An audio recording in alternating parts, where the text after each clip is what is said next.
Sorry acids और indicators complete कर लिए थे। लास्ट लेक्चर तक हम लोगों ने बेसिस का भी इंट्रोडक्शन मैंने आपको दिया हुआ था, बेसिस का जो इंट्रोडक्शन दिया था। अब उसके बाद एक बार इसको रिपीट कर देते हैं। एसिड्स आपको याद होंगी, एसिड्स जो हमने सेलेक्ट की थी, एसिड्स आपको कौन सी बताई थी, अब तो कन्फर्म याद हो गया होगा, इतने टर्न से बार बार बताए गए हैं, जिनमें आपके क्या होंगे, H पॉजिटिव आयन रिलीज करेंगे अपने एक्वस सॉल्यूशन में, है ना।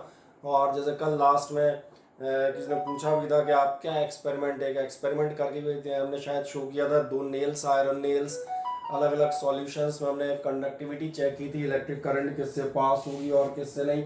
और उससे जो हमें चेक करने पे कंक्लूजन मिला था, वो क्या मिला था एसिड्स के बारे में, कि केवल H कंटेनिंग कंपाउंड्स आपके एसिड्स नहीं होते, बल्कि वो कंपाउंड एसिड्स माने जाएंगे जो अपने एक्वस सॉल्यूशन में H पॉजिटिव आयन देंगे, यानी कि गुड कंडक्टर ऑफ इलेक्ट्रिसिटी होंगे।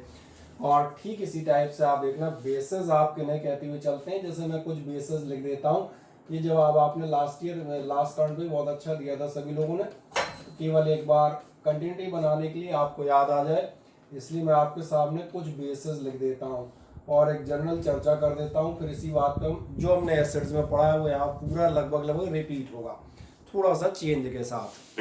क्या चेंज होगा? सबसे पहली बात, ऐसे सारे कंपाउंड्स अपने आप समझ में आ रहा होगा जो कहीं ना कहीं आपका एक्वस सॉल्यूशन में जब डिसॉल्व किए जाएंगे तो उसमें आपके OH नेगेटिव आयंस देंगे। और ऐसी सारी चीजें, जैसे किसी भी एक को लिख दो, मान चलो इसी को लिख दो, इसमें आपका क्या मिलेगा, एक K पॉजिटिव मिलेगा प्लस OH नेगेटिव मिलेगा। यानी ये सारे कंपाउंड जो मैंने लिखे हैं आपके एक्वस सॉल्यूशन में जाकर, और ये याद रखिएगा इन प्रेजेंस ऑफ वाटर, जो हमने एसिड्स के लिए 2 बार प्रूव किया, बेसिस में हमें प्रूव करने की जरूरत नहीं है, सिमिलरली बता देंगे, जैसे वहां कर सकते थे यहाँ भी कर सकते हो। तो बेसिस की आर्गेनियस डेफिनेशन समझ में आ जाएगी, ऐसा सब्सटेंस जो अपने एक्वस सॉल्यूशन में क्या देता हुआ जाएगा, हाइड्रोक्साइड या हाइड्रोक्सिल आयन, यानी कि OH नेगेटिव आयन देगा, पहली चीज। अब मेरी बात ध्यान से सुनना, 3-4 तरह के टेस्ट आएंगे। जैसे लिटमस टेस्ट होता था, एसिड्स आप बताती थी, लिटमस को करता है रेड, तो बेसिस में अपने आप समझ में आ रहा होगा, में जो बेसिस है वो कर देंगे आपके लिटमस पेपर को ब्लू। और ये याद रखने का तरीका हमने शुरुआत में यही लिया था, बी इन बी मतलब बेस में आपका कैसा होगा, ब्लू कलर का हो जाएगा लिटमस पेपर।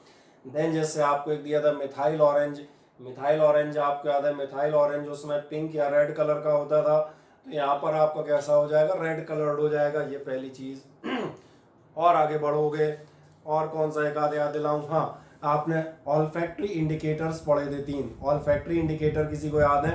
एक आपसे कहा था क्लव ऑयल, दूसरा वेनिला एब्स्ट्रैक्ट, और तीसरा मैंने कहा था ओनियन जूस, प्याज का रस, लौंग का तेल और वेनिला एब्स्ट्रैक्ट। इन तीनों में आप देखेंगे एसिडिक मीडियम में स्मेल आती थी, और इन तीनों में अगर आप बेसिक मीडियम चूज करेंगे बेस के टेस्ट के लिए, तो बेस बड़े आसानी से टेस्ट हो जाएगा, उसमें इनकी स्मेल गायब हो जाती है, खत्म हो जाती है, ये याद आना चाहिए। मैंने कहा था सब चीजें आधी से ज्यादा पड़ी हुई निकलेंगी।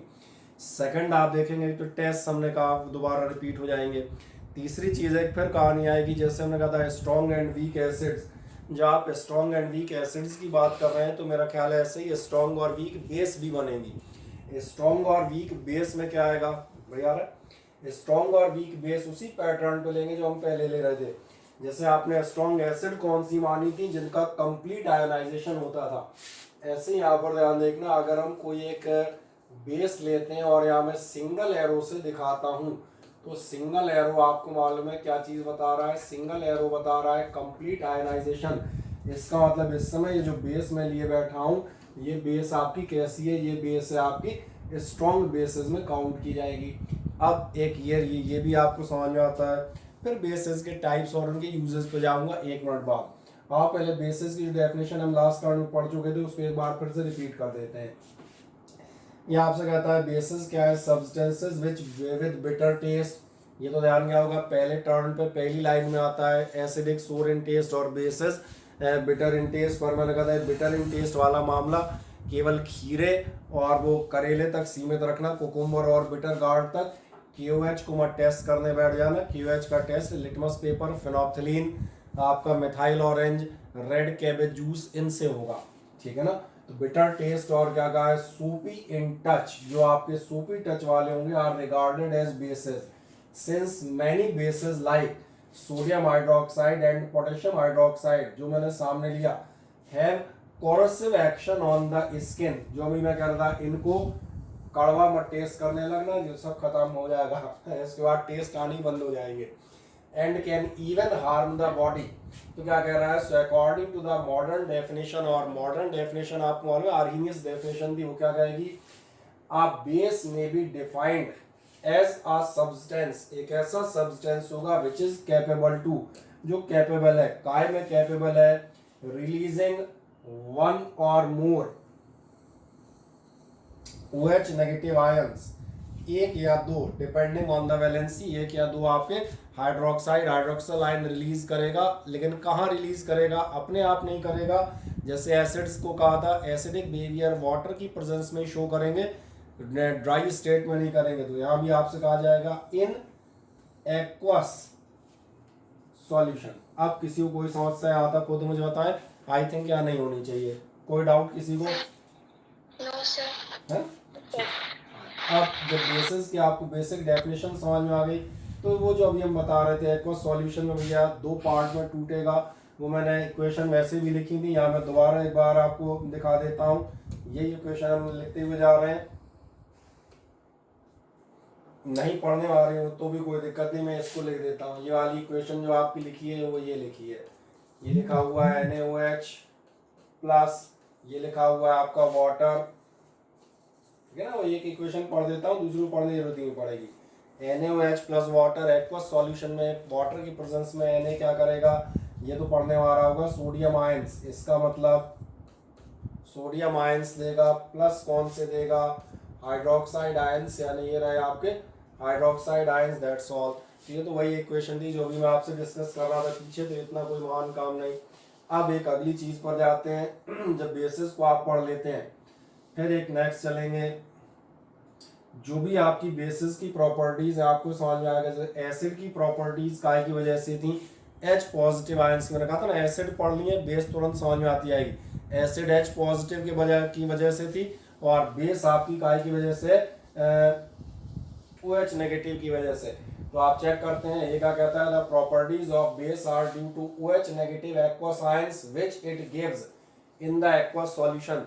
मेरा ख्याल है मैं चीज चौथी बार आज डिस्कस कर रहा हूँ, या फिर दूसरी डेफिनेशन को ऐसे ही कह सकते हैं, basic properties of bases are due to the presence of OH negative aqueous ions, जो वो प्रोड्यूस करते हैं only in presence of water, only in presence of water. Acid का टेस्ट याद है, टेस्ट ट्यूब से गैस निकल रही थी, dry litmus paper, colour change नहीं हुआ था, गीला लिटमस पेपर लाए थे, कलर चेंज हुआ था, यानी प्रेजेंस ऑफ वाटर में ही कार्यक्रम होगा, उसके बिना कुछ नहीं होना। तो ये बिल्कुल ओनली वर्ड समझ में आ जाता होगा, मैं ओनली क्यों कह रहा हूँ, इसीलिए ध्यान देखना। अगर एब्सेंस ऑफ वाटर चूज करोगे, एब्सेंस ऑफ वाटर में क्या समस्या आएगी, in absence of water substance will not form OH ions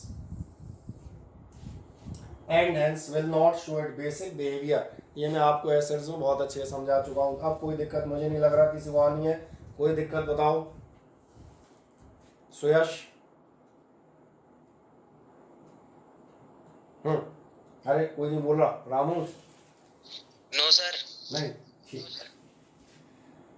और जाएंगे, necessary and sufficient condition for a substance और कंपाउंड टू बेस, किसी भी कंपाउंड के बेस होने के लिए आवश्यक और पर्याप्त कंडीशन क्या है, वो नेसेसरी और सफिशिएंट कंडीशन क्या है, यही जो 4 बार बता चुके वही कंडीशन फिर है, कुछ नया नहीं बताऊंगा।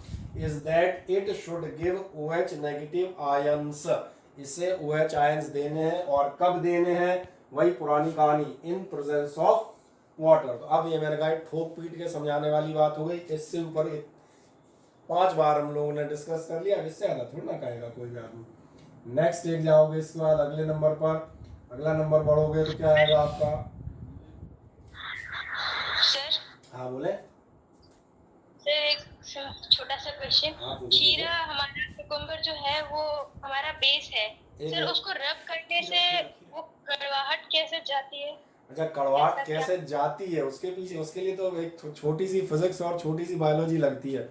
आपको याद होगा, आपने लास्ट ईयर 9th था ना, हाँ, जाइलम और फ्लोएम टिश्यूज पढ़े थे जाइलम और फ्लोएम। चलो बहुत ज्यादा याद नहीं हो, सिंपल हो जाए, छोड़ो जाइलम फ्लोएम। पाइपलाइन, ये तो याद आ गई। हाँ तो ये जो आपका बेस फॉर्म होता है खीरे में, ये उन्हीं में भरा होता है। आप ध्यान देखना, ये खीरे से जो आपका वो जाता है, क्या नाम कहलाता है, बेस जाता है, और सीधे सीधे नहीं जाता। वो कब जाता है, जो आपने ध्यान दिया, वो खीरे की अपन खोपड़ी काटते हैं और थोड़ा सा रब करते हैं। उससे क्या होता है, ये जो इनमें आपका बेस है, ये ज़्यादातर बेस आपका प्रेशर से एक साइड से निकलता जाता है। और अगर आप ऐसा नहीं करेंगे तो आपका ध्यान जाएगा कड़वाहट बनी रहती है। तो इसलिए खीरे की खोपड़ी काट के अलग कर दी जाती है कि मैक्सिमम आपने ध्यान दिया जहाँ से खीरा जुड़ा होगा, एक्चुअली आपने मार्केट में टूटे हुए खीरे देखे हैं, कभी बेल में लगे हुए देखें, तो उस पॉइंट से जुड़े होते हैं। जो पॉइंट आपको देखें डार्क कलर का होता है, डार्क कहते हैं ब्राउन और ग्रीन का मिक्सचर, उसी को काटते हैं, रब करते हैं, ताकि उसके आसपास जो भी बेस हो बाहर निकल जाए।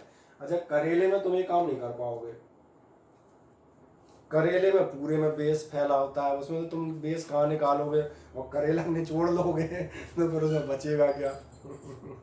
इसलिए खीरे का आसान होता है। तो क्या आपको समझ में आया निका?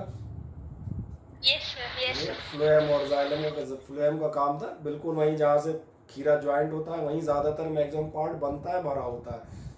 उतना काट लेते हैं, बचा हुआ जो रह जाए उसके लिए घिस घिस के दबा दबा के उस बेचारे को निकाल बाहर करते हैं। ठीक, हाँ एक नेक्स्ट चलिएगा। चलो ये तो आपको समझ में आ गए थे। अब छोटी मोटी एक आध दो बातें और क्या बताती हैं। In solution like H positive ions are represented by H positive, the OH negative ions are also represented by OH negative aqueous. OH negative aqueous का मतलब ये है कि ये OH नेगेटिव पानी की प्रेजेंस में है, पानी के साथ है। ये क्लियर हो जाता है। ऑल बेसेस कंटेन्स, जितनी भी बेसेस हैं वो सब OH ग्रुप कंटेन करती हैं। अब यहाँ वही कल वाला जिस बात पे चर्चा कर रहे थे निकता, वहीं आ जाएंगे।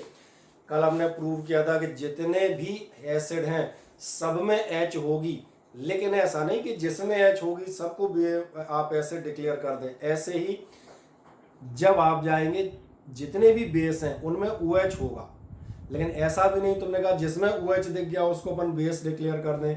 तो ये वही एसिड वाला स्टेटमेंट है, उल्टा। और उल्टा के सिमिलर ही है। एसिड्स कहती थी H वाले एसिड्स होंगे, लेकिन इसका मतलब ये नहीं है कि हर H वाला एसिड हो जाएगा। यहाँ भी हमने कहा बेसेस की पहचान OH है, ये सही है, लेकिन हर OH वाला बेस नहीं होगा। और एक कैसे डिस्कस कर सकते हो, ध्यान जाता है, वही 2 नेल वाला एक्सपेरिमेंट इसमें भी कर सकते हैं। जैसे मैं एक कंपाउंड आपको बता देता हूँ, तो चलो कंपाउंड यहाँ लिखा भी है, बहुत बढ़िया, मैं यहाँ लेने वाला था, यहाँ लिखा है ये इथाइल एल्कोहल आता है C2H5OH। ध्यान देखो इसमें OH दिख रहा है, लेकिन ऐसा नहीं तुमने कहा OH है तो ये भी एसिड में डाल दूंगा। ये डिपेंड करेगा कि क्या ये पानी में जाकर OH नेगेटिव आयंस रिलीज करता है या नहीं, तो ये नहीं करता, इसलिए बेस नहीं है।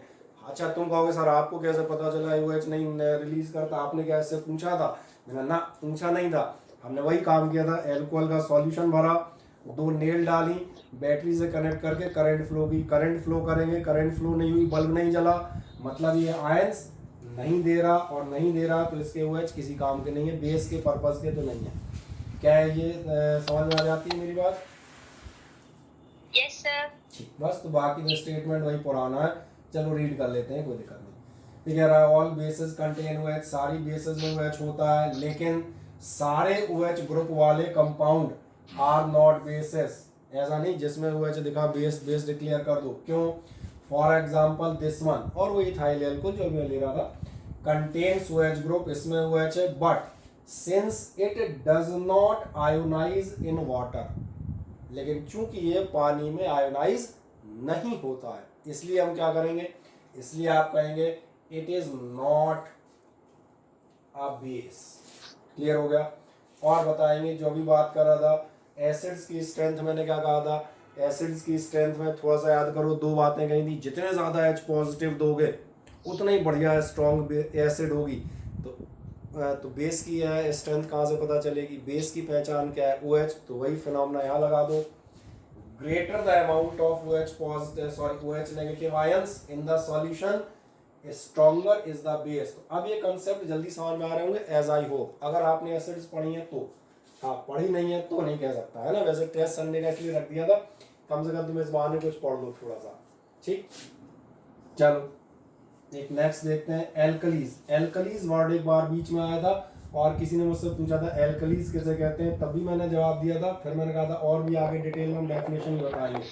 ठीक है, चेक करो बोर्ड पढ़ने आ रहा है साहब, कोई डाउट नहीं? बोर्ड पढ़ने आ रहा है बिल्कुल क्लियर। देखें ध्यान से, एल्कलीज हम किन्हें कहते हैं? ये कह रहा है some bases like sodium hydroxide, sodium hydroxide में तो, अरे कौन अपनी मम्मी से लड़ने लगा है? चलो क्या हो गया, sodium hydroxide and potassium hydroxide. Potassium hydroxide जाएंगे तो ये क्या होगी आपकी, ये होगा KOH। इनके साथ क्या खास बात है, आर वाटर सॉल्युबल, ये पानी में डिजोल्व हो जाते हैं। ध्यान रखना सारी बेसेस पानी में डिजोल्व नहीं होती, कुछ खास होती हैं। और अगर वाटर सॉल्युबल है, मम्मी ऐसा बोल दे, आवाज कम कर दे, सुनना तो आ जाएगा सुनना। चलो बेटा अपना माइक म्यूट कर। These are known as alkalis। ये आपकी किस नाम से जानी जाती है? जानी जाती है एल्कलीज के नाम से। इसीलिए आप देखेंगे water soluble bases are known as alkalis. कौन से आप बेसेस को एल्कलीज कहते हैं? बिल्कुल समझ में आ गया होगा, जो पानी में डिसॉल्व हो जाते हैं। एग्जांपल दो मैंने ऊपर लिख दिए, list of a few typical bases along with their chemical फॉर्मूले यूजेस इज गिवन बिलो। कुछ बेसेस और उनके इस्तेमाल, जैसे आप एसिड्स में पढ़ रहे थे, वो बेसिस के आपको यहाँ भी आपको दिखा देता हूँ, एक सेकंड में आप देख लें। थोड़ा छोटे लेटर्स रहेंगे, कोई समस्या नहीं, ठीक है।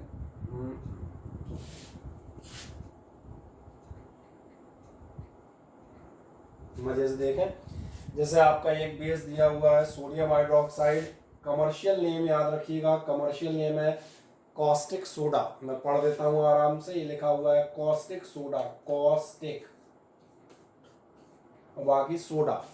कॉस्टिक सोडा या NaOH कहाँ काम में आता है तो आप पढ़ सकते हैं कॉस्टिक सोडा। ध्यान देखना, सबसे पहले तो कास्टिक सोडा भी आगे हम पढ़ेंगे भी, ये आपके सोप्स और डिटर्जेंट का पार्ट होता है, तो इसलिए सबसे पहला यूज है in manufacturing of soap, paper industry, pulp industry, rayon, rayon माने मालूम है आर्टिफिशियल फाइबर जो होते हैं, और refining of petroleum, petroleum refineries में भी आपका NaOH इस्तेमाल होता है। Then second one is the potassium hydroxide, ये नाम याद रखिएगा, ये है कॉस्टिक इसबा, SBA। कॉस्टिक इसबा या KOH कहाँ काम में आता है? या काम में आता है स्टोरेज बैटरीज में, जो एल्कलाइन बैटरीज बनती हैं उनमें काम में आता है, मैन्युफैक्चर ऑफ सोप में आता है, एब्जॉर्बिंग CO2, कार्बन डाइऑक्साइड को एब्जॉर्ब करने के लिए बहुत सारी जगहों पर, जहाँ कहीं आपको इंडस्ट्रीज में या किसी एक्सपेरिमेंट्स में, नॉर्मल हवा में नहीं। तुम सोचो नॉर्मल हवा में हम KOH लेके CO2 सोखने बैठेंगे, तो यहाँ की बात नहीं कर रहे, कुछ अलग इंडस्ट्रीज में या किसी जगह जहाँ आप कोई प्रोडक्ट तैयार कर रहे हैं उसमें से आपको CO2 हटानी है, तो KOH का इस्तेमाल होता है। KOH की खास बात है कि ये CO2 को अपने में डिजोल्व कर देता है। जैसे आपने ध्यान दिया होगा नमक, कभी आपने ध्यान दिया नमक बरसात में खुला रह जाए तो नमी एब्जॉर्ब करता है, ऐसे ही ध्यान रखिएगा KOH किसको एब्जॉर्ब करता है? CO2 गैस को। फिर एक आपका आएगा कैल्शियम हाइड्रोक्साइड, कैल्शियम हाइड्रोक्साइड याद आएगा, इसका नाम हम लास्ट टर्म पे ले रहे थे। कैल्शियम हाइड्रोक्साइड मैंने कहा था लाइम वाटर और ऐसी चीज़ें, ये आपके काम में आते हैं वाइट वॉशिंग के, बाकी अब नहीं आते वो मुझे कहोगे, लेकिन कम से कम अभी कह सकते हैं हाँ आते हैं, ट्रेडिशनल यूज हो गया ना। स्लैग्ड लाइम के नाम से आने आता है इन मैन्युफैक्चर ऑफ ब्लीचिंग पाउडर, कहाँ काम में आएगा? ब्लीचिंग पाउडर बनाने के। तुम कहोगे ब्लीचिंग पाउडर क्या होता है? सो डोंट वरी, जैसी एसिड्स खत्म हुई हमारे सिलेबस में ब्लीचिंग पाउडर है, हम इसके बारे में सारी बातें करेंगे। दूसरा बताया जाएगा softening of hard water, softening of hard water. किसी को ऐसा पता है हार्ड वाटर क्या होता है? सर जो साबुन होता है वो पानी में, सही कह रहे हैं। मोटे तौर पे अगर गांव की भाषा में कहें तो हार्ड वाटर कहलाता है खारा पानी। मैंने एक्चुअली इसलिए पूछा, नहीं तो एक आध जो सामने बैठा है जो कन्फ्यूजन में आएगा, बोले हार्ड वाटर मतलब कड़ा कड़ा पानी, मतलब उसमें उंगली घुसाएंगे तो उंगली नहीं घुसेगी, इतना कड़ा पानी, बोले इतना कड़ा पानी कहाँ मिलता होगा। तो मैंने कहा हार्ड वाटर का मतलब ये नहीं होता, हार्ड वाटर का एक्चुअली मतलब होता है ऐसा पानी जिसमें तमाम सारे सॉल्ट्स, जैसे कैल्शियम या मैग्नीशियम के कार्बोनेट, क्लोराइड, सल्फेट, यानी गांव की भाषा में कहें नमक, समझ आ रहा है? हालांकि नमक कई टाइप के सॉल्ट होते हैं।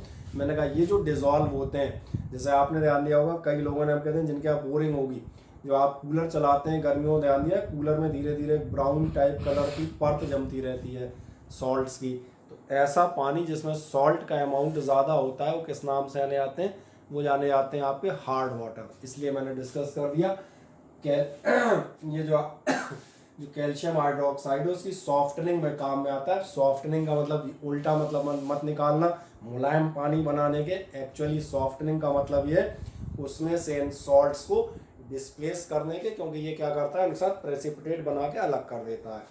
अब एक रफ आइडिया लगता है। एक बहुत इंपॉर्टेंट है, बहुत ज़्यादा इंपॉर्टेंट है आपके लिए, मैग्नीशियम हाइड्रोक्साइड। मैग्नीशियम हाइड्रोक्साइड इसलिए इंपॉर्टेंट है, ध्यान देखना, मैग्नीशियम हाइड्रोक्साइड जो एक वीक बेस है, कमजोर, ये सब स्ट्रॉन्ग थे, सोडियम पोटेशियम। कैल्शियम वाला बहुत ज़्यादा स्ट्रॉन्ग तो नहीं होता पर फिर भी स्ट्रॉन्ग होता है। पान जो लोग खाते हैं, कई बार पान में अगर चूना ज़्यादा हो जाए तो आप देखेंगे मुंह में छाले हो जाते हैं, कट जाता है, समझ में आ रहा है। अब नेक्स्ट आता हूँ magnesium hydroxide. Magnesium hydroxide soft base है, सॉफ्ट मतलब वीक, इसलिए इससे एक फ़ायदा होता है। कभी आपने एसिडिटी का नाम सुना है? एसिडिटी क्या होती है? पेट में, लास्ट उसमें बताते थे स्टमक में HCl की क्वांटिटी बढ़ जाना। ये ध्यान रखना, एसिड और बेस दोनों एक दूसरे के उल्टे होते हैं, इसलिए ये दोनों एक दूसरे को न्यूट्रलाइज कर देते हैं। अभी जस्ट आगे हम एक न्यूट्रलाइजेशन रिएक्शन भी बताएंगे। न्यूट्रलाइजेशन ये रिएक्शन यही होती है कि आपके एसिड और बेस दोनों एक दूसरे को ख़त्म कर देते हैं और सॉल्ट बना के पानी बाहर कर देते हैं। तो आपके पेट में जो हमने कहा एसिड की क्वांटिटी बढ़ गई है, इसको न्यूट्रलाइज करने के लिए क्या करना पड़ेगा, आपको बेस दी जाती है। ये जो मैग्नीशियम हाइड्रोक्साइड है आप देखेंगे मिल्क ऑफ मैग्नीशिया कहलाता है नॉर्मल। बाकी आप देखेंगे कभी एसिडिटी के लिए आपने ध्यान दिया, कई लोग घरों में एक इतनी बड़ी शीशी आती है, कई बार एसिडिटी और डॉक्टर लिख के देता है, वो जो मिल्क ऑफ मैग्नीशिया आता है मार्केट में जो दवाई की दुकान मिलता है, बस ये वो मिल्क ऑफ मैग्नीशिया प्योर नहीं होता। कारण ये कि इसका टेस्ट होता है कड़वा, इसको आदमी पिएगा नहीं, मज़ा नहीं आएगा। उसमें वो क्या करते हैं मिठास फ्लेवर, जैसे आप जाओगे तो कोई आपका जो एंटा एसिड है जो बॉटल आती है, कोई आओ पाइनएप्पल फ्लेवर में, कोई हमने कहा है कि वेनीला फ्लेवर में, कोई किसी और फ्लेवर में मिलेगी, तो एक्चुअली फ्लेवर इसलिए डाल दिए जाते हैं कि आप मज़े से उसको पी जाए। बाकी एक्चुअली में क्या होता है, एक्चुअल में अगर आप देखेंगे तो वो जो है आपके मैग्नीशियम हाइड्रोक्साइड कंटेन करते हैं, इसलिए आप देखेगा ये मिल लिखा हुआ है तो इस मिल को कर देना, ये ध्यान रखना जब शीट आपके पास होगी। बाकी अभी जब उसकी वो सॉफ्ट कॉपी देंगे और सॉरी हार्ड कॉपी आप देंगे तो मिल्क कर देना। कहाँ काम में आता है देखेंगे, as an antacid to remove acidity from stomach. और आगे जाओगे नेक्स्ट आपको मिलेगा एल्यूमिनियम हाइड्रोक्साइड। एल्यूमिनियम हाइड्रोक्साइड जो है ये काम में आता है foaming agent in fire extinguishers. Fire extinguishers का नाम सुना है कभी? फायर एक्सटिंग्विशर सुना है किसी ने? नाम नहीं सुना? नहीं सुना तो है? क्या बोली ज्योति, क्या कह रही? सुना है, जब आग लग जाती है तो इसलिए रखा रहता है वो रेड कलर का। आग लगते हैं तो स्कूलों में टंगे रहते हैं वैसे, कईयों में ऐसे कोनिकल टाइप के, कईयों में सीधे लाल कलर के सिलेंडर नहीं टंगे रहते, हैंडल लिखा बना होता है, उसमें लिखा भी होता है अग्निशमन यंत्र हिंदी में, और अंग्रेजी में लिखा होता है फायर एक्सटिंग्विशर। तो इसका मतलब यही है काय में काम में आएगा, आग बुझाने का। एक्चुअली ये क्या होता है, एल्यूमिनियम हाइड्रोक्साइड जनरली कहाँ इस्तेमाल करते हैं, जहाँ इलेक्ट्रिसिटी वगैरह की आग बुझाने वाले जो आते हैं उनमें इस्तेमाल करते हैं, क्योंकि फोमिंग एजेंट झाग उत्पन्न करता है। झाग से क्या होता है, जो इलेक्ट्रिसिटी लाइन पे आप पानी नहीं डाल सकते डायरेक्ट, झाग उस पर बैठ जाएगा तो क्या होता है एटमॉस्फेरिक ऑक्सीजन मिलना बंद हो जाती है, तो उस प्लेस की आग तुरंत बुझ जाती है। तो यहाँ ये काम में आते हैं। क्या मुझे समझ में आते हैं? हाँ ना, थोड़ा सा मुझे बताओ सर। एक छोटा सा डाउट है। हाँ, छोटे डाउट्स के लिए सर, बोलो सर जी। कैल्शियम हाइड्रोक्साइड यानी जो खारा पानी होता है सर, तो सर लेकिन यानी गांव में ज्यादा से ज्यादा खारा पानी होता है, तो सर लेकिन बोरिंग तो गांव में भी होती है और इधर भी होती है, तो सर गांव में खारा पानी क्यों आता है? नहीं, ऐसा आपको ऐसा आपसे किसने कहा गांव में खारा पानी आता है? गांव में मीठा पानी भी आता है भैया, और बोरिंग में खारा पानी कहीं भी आ सकता है। आपने ध्यान दिया होगा, बोरिंग यानी कुआं, मैं सिंपल बात करता हूँ, बोरिंग कुआं ही होती है, बस कुआं पहले हाथ से खोदते थे, इतना चौड़ा होता था, बोरिंग मशीन से हो जाती है तो पतला कुआं हो जाता है। आपने ध्यान नहीं दिया, कुएं दोनों टाइप के होते हैं, खारे पानी के भी होते हैं और मीठे पानी के भी होते हैं। जैसे अपन अपने घरों में ही बोरिंग कराते हैं तो कई जगह हम कहते हैं खारा पानी भी निकल आता है, कई जगह मीठा भी निकलता है। तो ये तो ज़मीन पर डिपेंड करेगा, नीचे ज़मीनी क्या स्थिति है। इसमें ये नहीं तुम सोचो गांव में खारा निकलता है अपने यहाँ मीठा निकलता है। गांव में जो, जैसे गांव में आप नहीं देखा हैंडपम्प लगे होते हैं, और कई गांव में तो, ज़्यादातर गांव में तो बता दें वो हैंडपम्प जो लगा होता है वही पानी पीने के पानी का साधन होता है, ऐसा नहीं। बाकी शहर में भी आप देखेंगे, अपने यहाँ भी कई इलाकों में जो बोरिंग है उनमें आप देखना बहुत ज़्यादा चूना जमा मिलेगा। पर्टिकुलर दीनदयाल नगर क्षेत्र की अगर हम बात करें, इस क्षेत्र में जहाँ मैं रह रहा हूँ, यहाँ की बोरिंगों में आप देखना बहुत ज़्यादा सॉल्ट आता है। वहीं आप लश्कर की देखेंगे उनमें सॉल्ट आता है, कि ज़मीन से पानी आ रहा है तो कुछ तो सॉल्ट आएंगे, ऐसा बिल्कुल सॉल्ट फ्री तो हो ही नहीं सकता, लेकिन बहुत कम आएगा, जितना मतलब नॉर्मल आना चाहिए। तो ये अंतर आएगा, सही ना। ये गांव पे डिपेंड करेगा कौन से गांव, किस गांव में हो। किसी जगह राजस्थान में कई गांव है खारे या गुजरात में कई जगह पीने के पानी की भीषण समस्या है। जबकि गुजरात में तुम देखोगे समुद्र लगा हुआ है, तो तुम कहोगे साहब आपके किनारे समुद्र लगा है, बोले बोरिंग, आपकी बोरिंग में निरा खारा पानी आता है। तो वो उसका रीज़न ही वही है। अब तुम उस जगह की बात कर रहे हो, ऐसे ही कोई जगह है जहाँ बढ़िया बोरिंग से पानी आते हैं, कई सप्लाई आप देखना बोरिंग से होती हैं। जैसे दीनदयाल नगर में कुछ साल पहले बताऊं, जैसे भी ये पाइपलाइन तभी डली है 2-4 साल पहले, तब आप देखेंगे बोरिंग से ही पानी की सप्लाई होती थी, हैवी बोरिंग से। तो माइक म्यूट करो बेटा, ये किसी का माइक बहुत तेज बज रहा है, उसको थोड़ा म्यूट कर देना।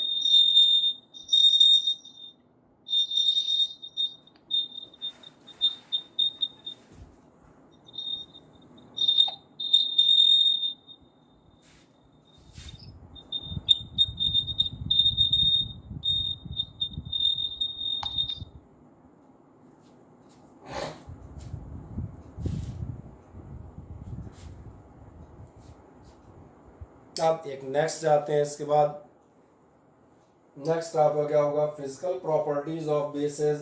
बेसिस की फिजिकल प्रॉपर्टी, ये सब वही है जो हमने कहा अभी इंडिकेटर्स में डिस्कस की थी। टॉपिक जल्दी जल्दी हुआ, आप समझ चुके हैं। बेसिक प्रॉपर्टी फिजिकल की,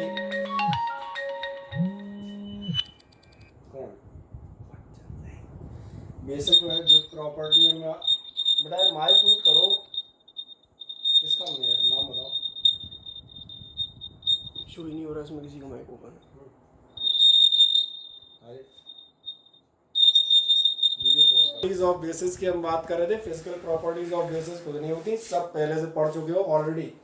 ये तो बिटर टेस्ट पढ़ा हुआ है, मालूम है, कोई चर्चा नहीं करनी।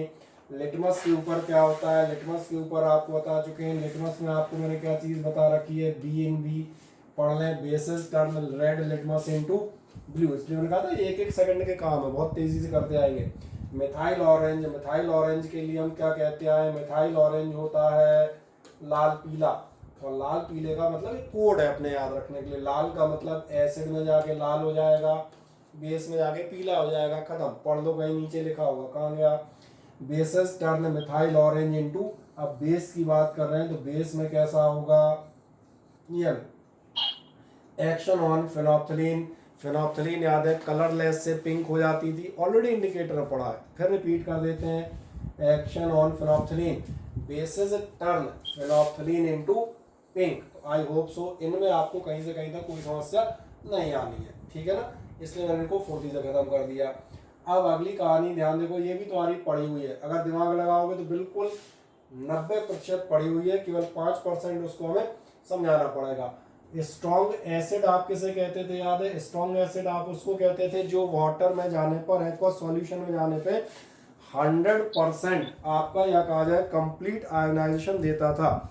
और कंप्लीट आयोनाइजेशन के साथ खास बात ये थी कि हम सिंगल एरो लगाते थे। देखो बोर्ड पे पढ़ने में आ रहा होगा मेरा अंदाजा जहाँ तक है, आ जाओ। बेस की भी यही डेफिनेशन होगी, द एल्कलीज और bases which undergo almost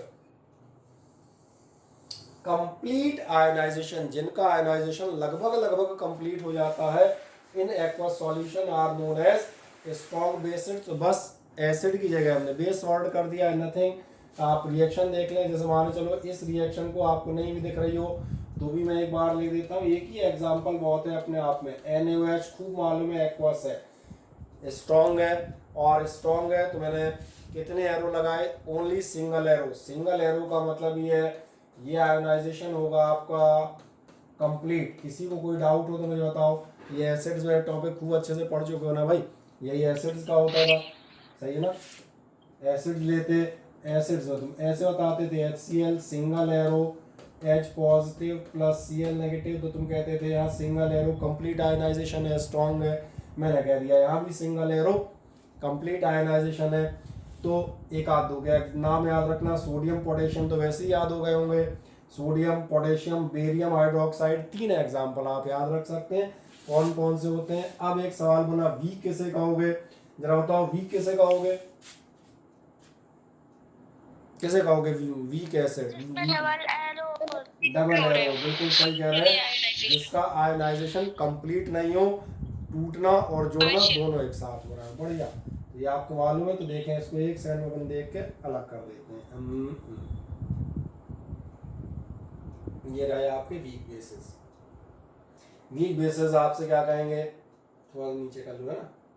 week basis आपसे कहते हैं bases that are feebly ionized. Feebly word आपका एक इंग्लिश का वर्ड है, फीबली का मतलब बता देता हूँ बहुत कमजोर, पतला, दुबला, ऐसा कुछ, मरगिल्ला, ऐसा बोल देता हूँ। तो फीबली आयनाइज हो रहे हैं यानी बहुत कम आयनाइज हो रहे हो, डिजॉल्विंग इन वाटर, पानी में डिजॉल्व करने पे, और प्रोड्यूस पे तो मैंने वो बना दी line, produce a low concentration of hydroxide ions, जिनका हाइड्रोक्सिल आयंस का कंसंट्रेशन कैसा हो, स्मॉल हो या लो हो, वो आपके किस नाम से चले जाते हैं, that are called weak bases. जैसे भी मैंने आपको कैल्शियम हाइड्रोक्साइड का एग्जांपल दिया था, याद है, मैंने कहा था कैल्शियम हाइड्रोक्साइड पान में लगने वाला चूना होता है, तो नॉर्मल तुम समझ रहे हो ये इतना स्ट्रॉन्ग नहीं होता कि आदमी उसको खा ही ना पाए। अब ध्यान जरा देखो, ये रिएक्शन जो लिखी है मैं यहाँ पे एक बार लिख देता हूँ, बड़े बड़े अक्षर है, चलो इससे लिखें, इससे अच्छी दिखेगी। ये कहता है अगर आपका कैल्शियम हाइड्रोक्साइड है तो कैल्शियम हाइड्रोक्साइड के लिए यहाँ पर आप देखें मैंने क्या लगाया है, दिख रहा है आप तो बिल्कुल साफ साफ, मैंने डबल एरो लगा रखे हैं। डबल एरो क्या शो कर रहे हैं, ये जो आपका Ca पॉजिटिव है डबल, और जो आपके 2 OH आयंस निकलेंगे, और ध्यान रखना अभी मैं एक्वस नहीं लिख रहा क्योंकि मैं समझा रहा हूँ, एक्वस तो मान के चल रहा हूँ कि अपना यहाँ पर पानी प्रेजेंट है ही नहीं, तो कोई कहेगा था पानी क्यों नहीं लिख रहे, तो अंडरस्टूड है, अपन केवल समझ रहे हैं। यहाँ पर कैल्शियम हाइड्रोक्साइड आप देखेंगे डबल एरोड कर रखा है, डबल एरोड बता रहे हैं ये जो आयनाइजेशन है ये पार्शियल है, ये आयनाइजेशन इनकम्प्लीट है, वीक है, फीबल है, जो भी कहना चाहे, इसलिए ये एसिड्स आपकी।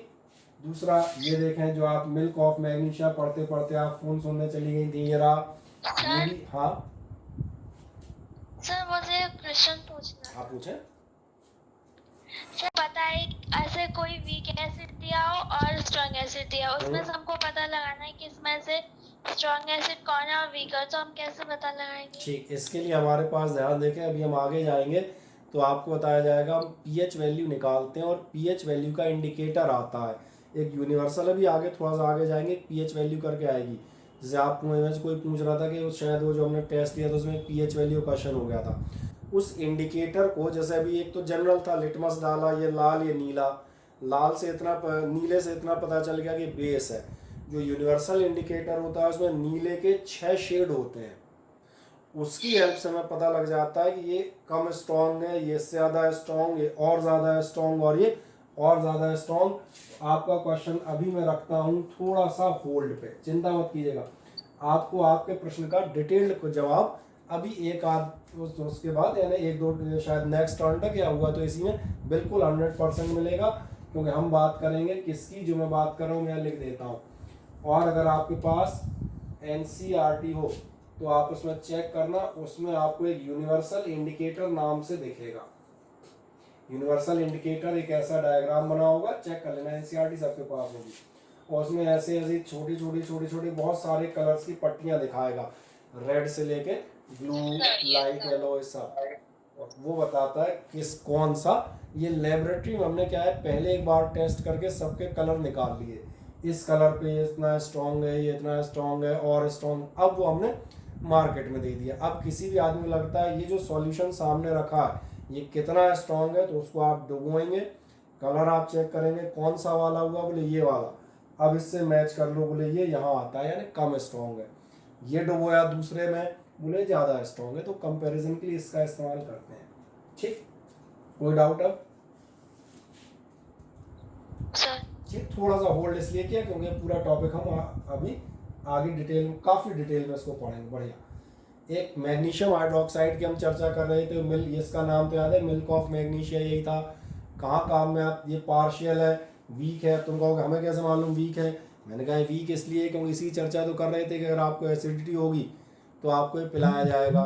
तो अगर आप मैग्नीशियम हाइड्रोक्साइड को डायरेक्ट पी रहे हैं, इसका मतलब ये बेस तो है पर स्ट्रॉन्ग नहीं है। जैसे नींबू का रस एसिड तो है पर स्ट्रॉन्ग नहीं है, इतना चल सकता है। अब ये समझ में आ जाते हैं, कोई डाउट है इनमें? अब एक और सिंपल चीज़ चलते हैं। अगली चीज़ भी आपको बिल्कुल मालूम है, मैं जो बताऊंगा बिल्कुल आपको बहुत अच्छे से मालूम है, क्योंकि इसी पे हमने लास्ट टाइम को किलो वाला एक्सपेरिमेंट किया था। ये आपसे कहता है conducting nature of acids and bases solution. क्या एसिड और बेसिस के जो है आपकी, उनके solution good conductor of electricity होते हैं? तो इसका मेरा जवाब बिल्कुल साफ है। मैं यहाँ पर जवाब दूंगा हाँ। चलो मैं यहाँ लिख देता हूँ होते हैं, तो मैं यहाँ बड़ा सा लिख देता हूँ हाँ। अब आप पूछ सकते हैं क्यों होते हैं भैया? एसिड और बेस से अगर हम इलेक्ट्रिसिटी पास करें, वही किसी भी एसिड का या किसी भी बेस का सॉल्यूशन भरें, जो हम लास्ट टाइम में कह रहे थे एनोड और कैथोड, दो कीलें लटकाएं, कीलों का कनेक्शन आप एक बैटरी से करें, तो इन दोनों टर्मिनल्स के बीच में इलेक्ट्रिसिटी फ्लो होती है गुड कंडक्टर में। क्यों है? क्यों का रीज़न आप पढ़ चुके। क्यों का रीज़न आपको मालूम है कि अगर आप एसिड उठाएंगे, एसिड जो होगी एक्वस सॉल्यूशन में, कैसे सॉल्यूशन में? एक्वस सॉल्यूशन में दो पार्ट में डिवाइड होगी। तुम ध्यान देखो, दोनों पार्ट जिन्हें आप आयंस कह रहे हैं, एक्चुअली ये चार्ज है। एक पॉजिटिव चार्ज है और दूसरा नेगेटिव चार्ज पार्टिकल है। ऐसी अगर आप सपोज करें, अगर आपने NaOH ले लिया और इसको भी आपने एक्वस सॉल्यूशन में डिसॉल्व किया, तो ये क्या होगा? ये भी आप ध्यान देखना, Na positive plus OH negative में ब्रेक होगा। यानी चाहे आप एसिड लें चाहे बेस लें, आपको दिख रहा होगा दोनों केसेस में आयंस फॉर्म होंगे। और आयंस मतलब चार्ज। और करंट की डेफिनेशन क्या है? करंट की डेफिनेशन होती है फ्लो ऑफ चार्ज। अगर चार्ज आपका फ्लो होने लगा बैटरी के दोनों टर्मिनल से, तो करंट हो गई। इसलिए इनका नेचर कंडक्टिंग होता है, क्योंकि इनमें आयंस की प्रेजेंस होती है। तो ये ध्यान होगा, यही हम लास्ट राउंड पे भी किलो वाले एक्सपेरिमेंट से चर्चा करते हुए जा रहे थे। इसको आप आराम से एक बार पढ़ सकते हैं, बहुत ध्यान से। कोई शंका हो फिर मुझे पूछना एक बार। ठीक, क्या कहता है आपसे? एक्सेस, बड़ा माइक म्यूट करो अपना। माइक देखो किसका ओपन है, म्यूट कर लो।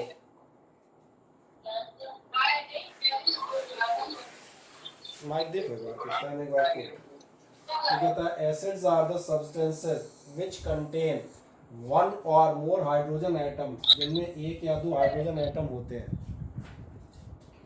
in their molecules which they can release in water as H positive ions। यही बता रहे थे। एसिड में आपके H कशिश का माइक ओपन है।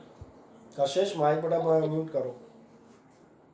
ठीक, नेक्स्ट आ जाएंगे similarly bases are the substances which contain one or more hydroxyl, यानी कि OH नेगेटिव आयंस, वो भी पानी में क्या रिलीज करते हैं? OH negative ions. यही हमने चर्चा की। क्या कहेगा? Since the ions are the carriers of charge, ions क्या करते हैं? चार्ज कैरी करते हैं, चाहे पॉजिटिव करें चाहे नेगेटिव करें। Ions are the carriers of the charge. तो क्या फर्क होगा इससे? तो इसीलिए उसने कहा the aqueous solutions of both, दोनों के, चाहे आप एसिड्स की बात करें क्लियर नहीं आ रही है, और चाहे क्या बोल रहा है वो, माइक म्यूट करो बेटा। आपने अपने माइक 2-3 लोग खोले हुए हो। माइक सारे लोगों से 2-3 बार बोल चुका, माइक म्यूट करो बेटा, नहीं क्या होगा वो एक का शोर दूसरे तक जाता रहता है बराबर। इसलिए क्या होगा? द एक्वस सॉल्यूशंस, मैंने कहा दोनों के आपके कैसे होंगे? ये कंडक्टर्स ऑफ इलेक्ट्रिसिटी होंगे। सही है। अब तो क्लासेस बहुत लंबे टाइम ले रहे हो, अब तो वैसे ही तुरंत जाना चाहिए। खोला, पूछा और बंद कर दिया, है ना? आप देखें क्या ये समझ में आता है आपको क्लियर कट? कोई इसमें समस्या कहीं से कहीं तक? ठीक, आप अगली चीज की बात करते हैं। अगला टॉपिक भी आपको पढ़ा हुआ मिलेगा, ये मेरी गारंटी है।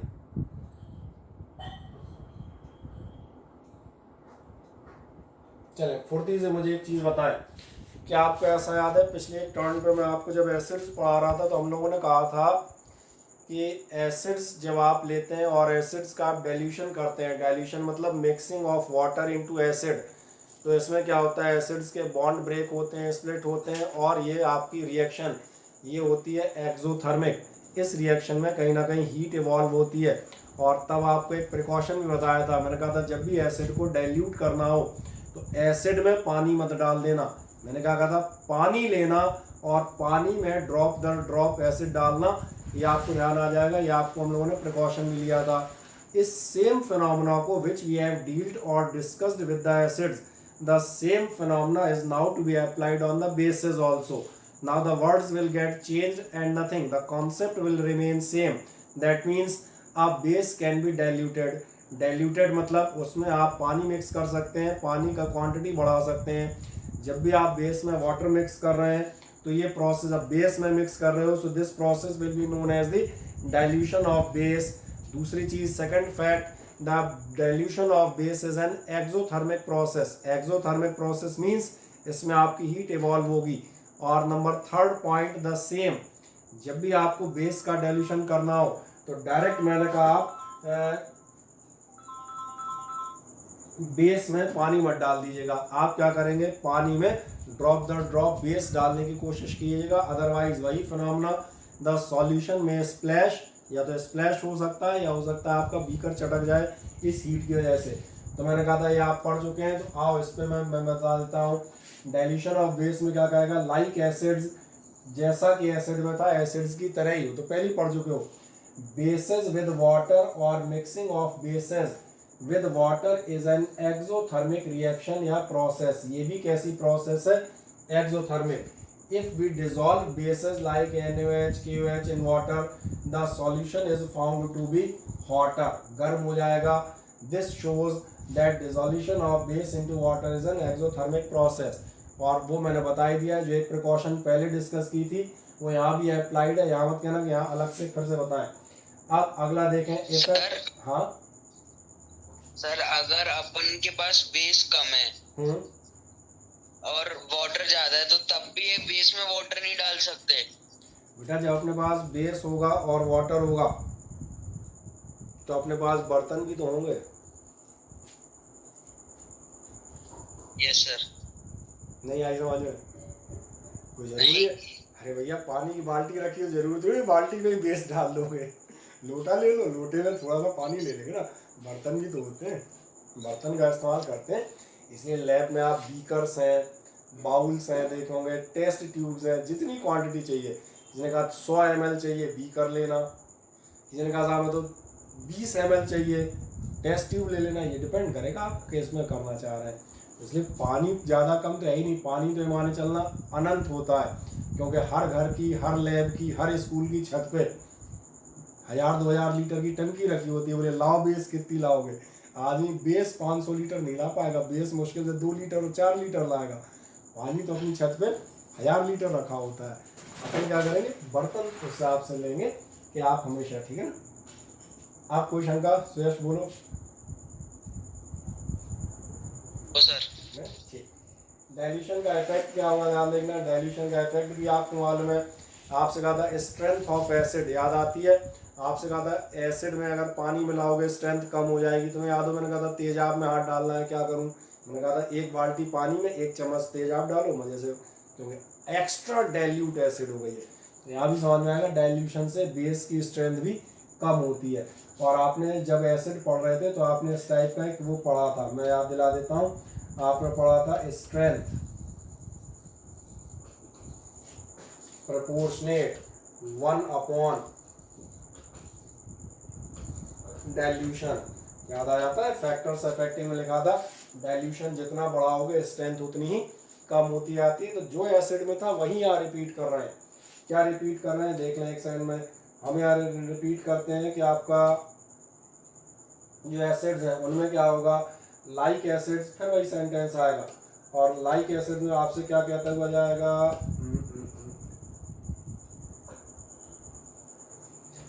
Dilution of base with water OH in the solution decreases, hydroxyl ion का कंसंट्रेशन कम होने लगेगा एंड दस सॉल्यूशन बिकम्स लेस बेसिक।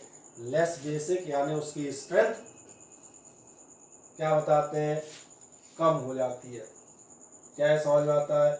अब बेस की स्ट्रेंथ तो एक्चुअली किन दो बातों में डिपेंड करती है, बिल्कुल उन्हीं बातों में डिपेंड करती है जिस पे हमने एसिड की स्ट्रेंथ ली थी।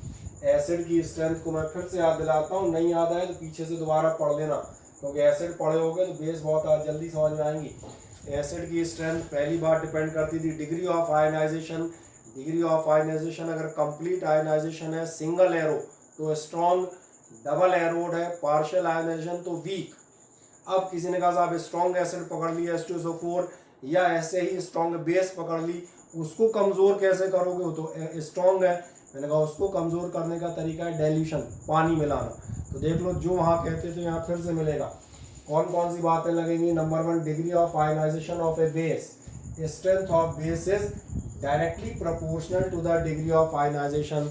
डायरेक्टली प्रोपोर्शनल का मतलब आपको बिल्कुल साफ समझ में आता है क्या, greater the degree of ionization. Ionization की डिग्री आप जितनी ज़्यादा रखेंगे, जितना मैंने कहा आयनाइजेशन की डिग्री आप बढ़ाते जाएंगे, greater will be the strength of base, आपके बेस की स्ट्रेंथ भी उतनी ज़्यादा होगी। ऐसे ही smaller the degree of ionization, ionization जितना कम रखोगे smaller will be OH negative ions, यानी कि the strength of the base और weaker will be the base, उतनी ही आपकी बेस कमज़ोर हो जाएगी। पीछे भी हम समझा चुके। डाइल्यूशन ये भी बता रहा था, स्ट्रॉन्ग है पानी मिलाओ, इसका भी असर दिखा देते हैं पढ़ के ताकि तुम्हें ध्यान रहे। Inversely proportional to the dilution of a base, अभी ये पिछली स्लाइड पे मैंने हाथ से लिखा था, क्या कह रहा है, greater the dilution of a base, जितना ज़्यादा पानी उसमें तुम छिड़कते जाओगे, मिलाते जाओगे, जितना ज़्यादा डाइल्यूट करते जाओगे उतना ही क्या होगा, laser will be OH negative ions और दस laser will be the strength. खत्म कहानी। और अब ये मुझे लगता है आपको केवल पुरानी याददाश्त ताज़ा कराने वाली चीज़ें थी।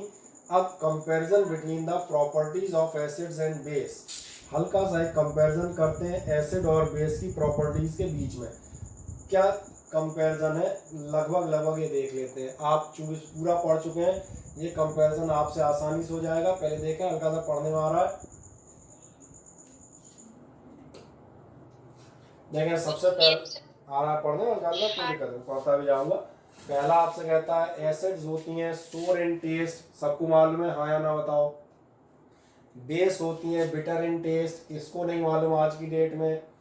एसिड्स की प्रॉपर्टी काहे की वजह से होती हैं, the properties of acids are due to the presence of hydrogen H positive ions. कभी आपसे कंपैरिजन कराए, डिफरेंस कराता है तो भी आपको ये टेबल काम में आ जाएगी, और समरी तो है ही पूरी। प्रॉपर्टीज ऑफ बेस काहे की वजह से are due to the presence of hydroxide या OH नेगेटिव आयंस। एसिड क्या करती हैं, ब्लू लिटमस को कैसा कर देती हैं, लाल। ये साफ समझ में आ रहा होगा। एसिड्स आपकी लिटमस पेपर को कैसा करेगी, ये आपका लाल करती जाएगी। ये क्या करती है बेस, तो बेस के लिए तो पहले कहा जाता है बेस होती है BNB लिटमस के लिए, यानी ब्लू लिटमस को ये कन्वर्ट कर दे, सॉरी रेड लिटमस को कन्वर्ट कर देती है ब्लू में। तो ये देख लें, ये मिल गया। अब एसिड्स का एक्वस सॉल्यूशन अभी बता रहे थे, बल्ब वाला एक्सपेरिमेंट पिछले टर्न पे डिस्कस किया, इस पर भी डिस्कस किया। अगर आप एक्वस सॉल्यूशन लेंगे तो ये आपका इलेक्ट्रिसिटी कंडक्ट करेगा। क्यों करेगा, क्योंकि अभी समझा रहे थे दोनों में भैया आयंस होंगे। हाँ, अब कौन से आयन होंगे डिपेंड करेगा। मान लो चलो एसिड है, H पॉजिटिव आयंस होंगे, बेस है OH नेगेटिव आयंस होंगे, कोई से भी ले लो, आयंस तो होंगे ना। एक्वस सॉल्यूशन कंडक्ट्स इलेक्ट्रिसिटी, दोनों का सेम है। और जाओ आगे, अगला क्या कहता है, reacts with active metals like sodium, potassium etcetera. Acid हमेशा उनसे रिएक्ट करती हैं, सोडियम पोटेशियम से। ये रिएक्शन हमने 2 दिन पढ़ाई है लगातार। विगरस रिएक्शन होती है, हाइड्रोजन गैस लिबरेट होती है। लेकिन एक मेटल, 2 मेटल ऐसी भी बताई थी जो हाइड्रोजन को डिस्प्लेस नहीं कर पाती। याद है वो कौन सी मेटल थी, अगर आप एसिड की मेटल से रिएक्ट कराएं, वो कौन सी मेटल है जो एसिड से रिएक्ट नहीं करेंगी? कॉपर। कॉपर। और उसके नीचे की कॉपर हुई, गोल्ड हुई। बिल्कुल बढ़िया, बेहतरीन। तो ये ध्यान है, जो आपके बेस हैं, ये ध्यान रखना, ये आपके मेटल से रिएक्ट नहीं करते। केवल 3 रिएक्ट करते हैं, जिंक, एल्यूमिनियम और ये जिंक लिख गया दोबारा, ये एक्चुअली टिन है। ये स्पेशल रिएक्शन करते हैं, इनकी अभी आपको जो केमिकल प्रॉपर्टी पढ़ाई उनमें आपको मिल जाएंगी। अब जो आपसे एक न्यूट्रलाइजेशन रिएक्शन अभी कह रहा था, याद है मैंने कहा था आपके स्टमक में एसिडिटी हो जाए, आपके पेट में एसिड है, क्या करेंगे? न्यूट्रलाइज करेंगे। न्यूट्रलाइज कैसे करोगे? बेस डालेंगे।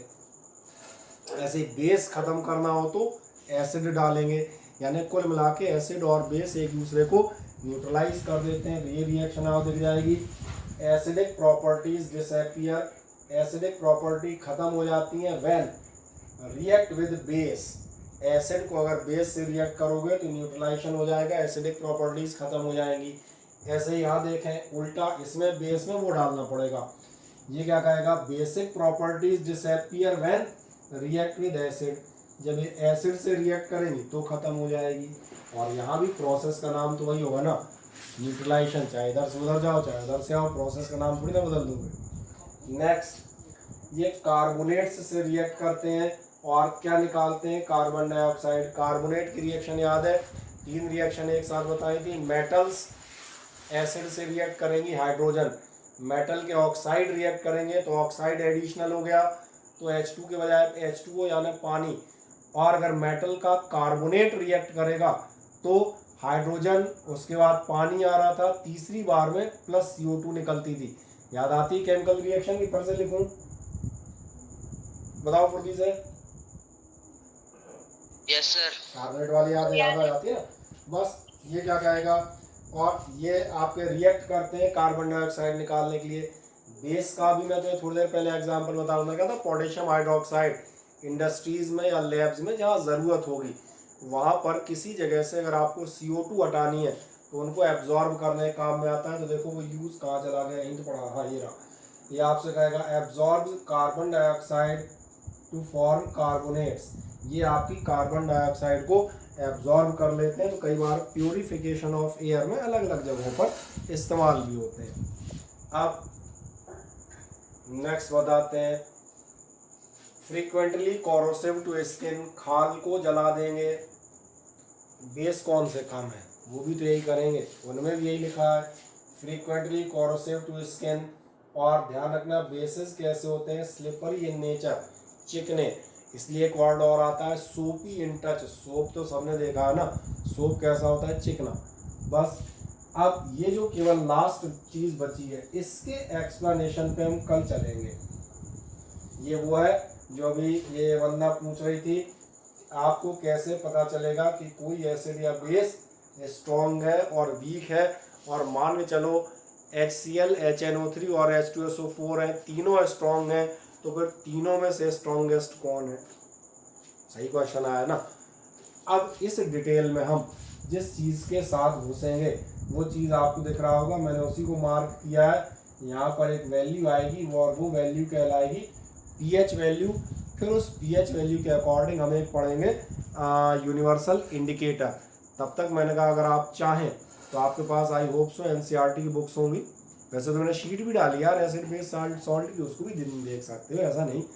जब बाकी किसी का मोबाइल पे देखने में नहीं मन लगता हो, अरे बोले कौन खोलेगा, तो NCERT पलट लो एक आध। ये चीज़ pH वैल्यू और universal indicator strength of acids and base, ये हम अगले टर्न पे एंड करेंगे। और फिर आपके पास 2-3 सॉल्ट बचेंगे।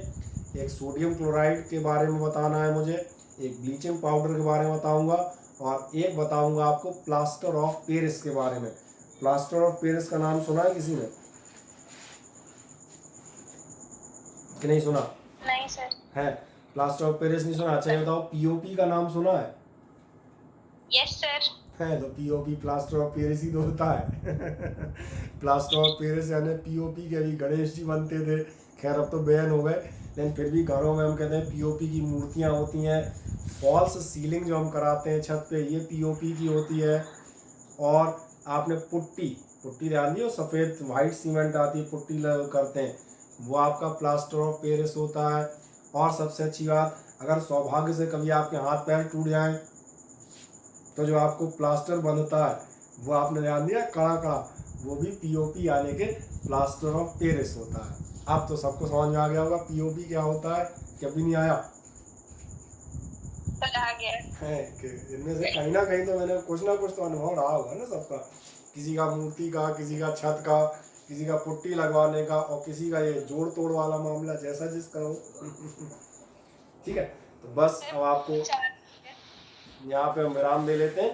ट्यूसडे को आपको फिर इसी से हम आगे डिस्कस करते हुए चलेंगे नेक्स्ट राउंड से, ठीक है ना, और बढ़ाएंगे लगभग बता दें जब तक आपका क्लासेस आएंगी 2-3 टर्न में, तब तक ये चैप्टर लगभग फिनिश हो गया होगा, ठीक है ना। तो एक फ्रेश चैप्टर से फिर अपन अपनी क्लासेस स्टार्ट करेंगे, ठीक। Yes, good evening sir. Good evening.